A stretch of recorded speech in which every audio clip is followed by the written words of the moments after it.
So with this video, we're going to explore our online summer reading website. Now that we've registered, maybe we've logged some books, what else can we do?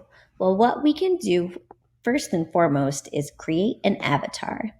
So over here on the right-hand side, you'll see this gray nothing person, and we can change that. So we can click here and change our avatar.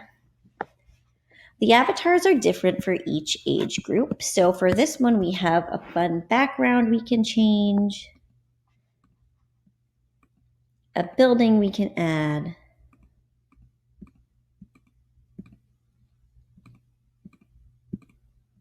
and a person.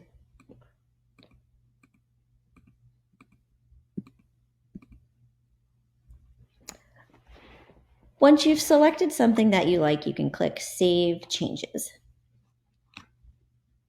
You aren't required to have an avatar, and you aren't required to keep the same one. If you don't like it or if you get bored with it, you can always keep changing it. This is just for you.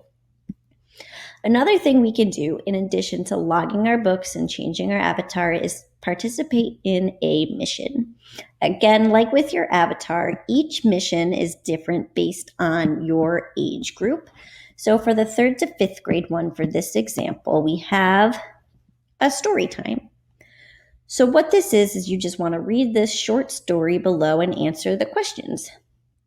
If that's something you want to do, you can go to the mission. You can answer these questions based on the reading. You can do them one at a time, a couple at a time, or answer all of the questions at once. When you do that, you will receive a badge. So I'll show you what that looks like now.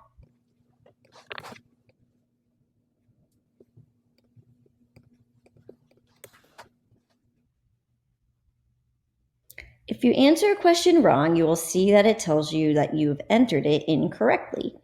So then you can go back and reread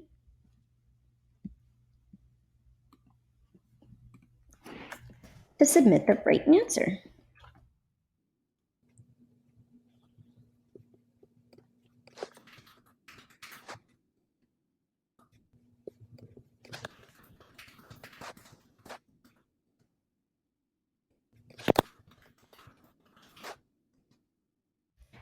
There you have it. Once you've completed that mission, you will get your badge.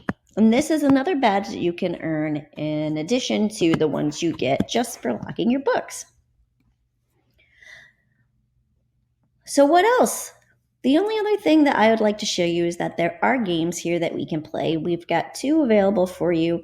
One is a game, it's a pattern following game. So the computer will give you a pattern of colors here, and you have to repeat it. If you're done playing a game, you can hit go back in the top right-hand corner. And here we have a Tangled storybook read along. So this is where someone will read the book Tangled to you. And if that's something you're interested in or not, either way, when you're done with it, you can again click go back. When you're done with looking at all of this extra stuff, we can hit home. And it always brings you right back here so you can see what's going on, how many points you have, how many levels you've gotten. So we hope that you will enjoy this year. If you have any questions at all while you're doing anything during the program, please feel free to contact anybody in the children's room. And we hope you have fun.